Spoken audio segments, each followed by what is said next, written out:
Hey everybody. So I've been playing with this WarmBond stove for about 2 weeks now. A lot of you are probably going to think it's just a fire pit. It's kind of sold as a fire pit, but the reason it's set beside my Weber kettle, a lot of people are used to cooking on these. You can pretty much do anything you can do on there, you can do on here. Now the cooking surface is just a little smaller than a Weber kettle, but you can do anything on here. Now, you can also take this with you when you're camping. I can't find the thing right now, but it has like I don't know, for lack of a better term, strap. 2 people can haul this out in the woods, but I got mine on wheels, so it kind of moves around the carport. I'm not going camping. I live in Louisiana, and camping means mosquitoes and heat. I ain't doing that. So, anyway, let's get a fire going in here, because I want to cook some pork chops. So they have these fire starter things. These work pretty good. So anyway, I'm gonna get one of these going and we'll get a fire going. So we got a little fire ring going. We're gonna put it down in here. It's got a perforated plate with a lot of holes to let air come through, and that helps it smoke a lot less than a normal fire. Now, of course, when I say smokeless, if you throw a bunch of wet wood in there, an old tire, burnt motor oil, that kind of stuff, it'll smoke a lot. It can't help it, right? So anyway, typical fire building. I'm going to start with some small stuff, and then I'm going to put some bigger stuff in there.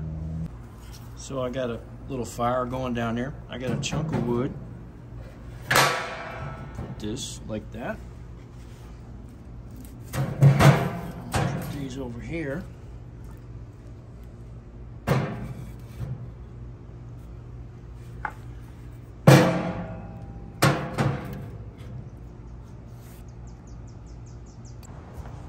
Put this grate on here.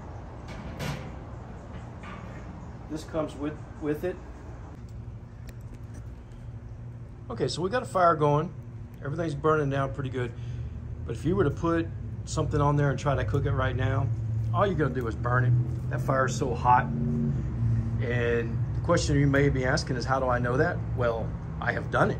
So you don't need to do that. Now, it would be pretty good for searing a steak, like say you sous vide a steak and you're just wanting to sear it out. It'd work good for that, but I'm cooking pork chops tonight and I want to actually cook them, not just sear them. Okay, so our fire has burned down. That took about 45 minutes for the wood to burn down, where it's no longer just a flame and all I got is coals, because that's what I want to cook on. Now the first couple of times you build a big raging fire in there, you are going to get some pretty nasty smelling smoke, like from burning off the paint and stuff. So you really definitely don't want to be cooking on it then. But anyway, it's cooked down. Now we're going to put our pork chops on here.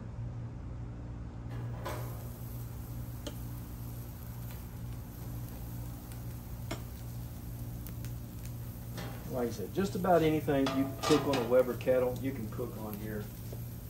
Now, we're going to put our lid on. We're going to give that a couple of minutes.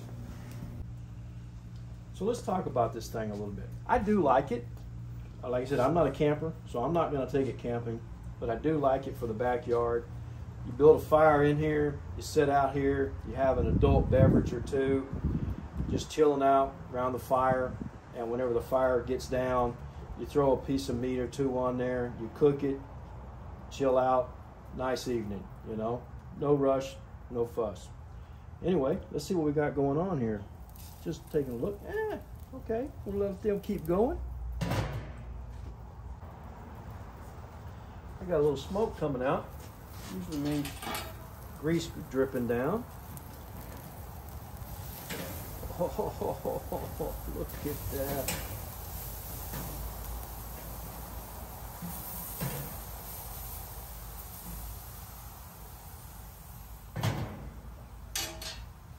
Nice.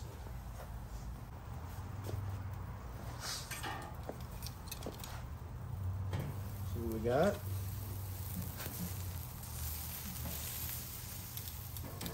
These are definitely getting done. Firm to the touch.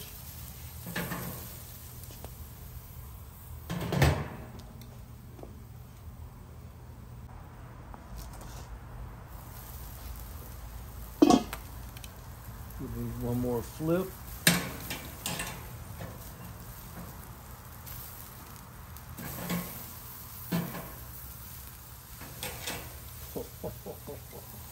Yeah, baby. How does that look?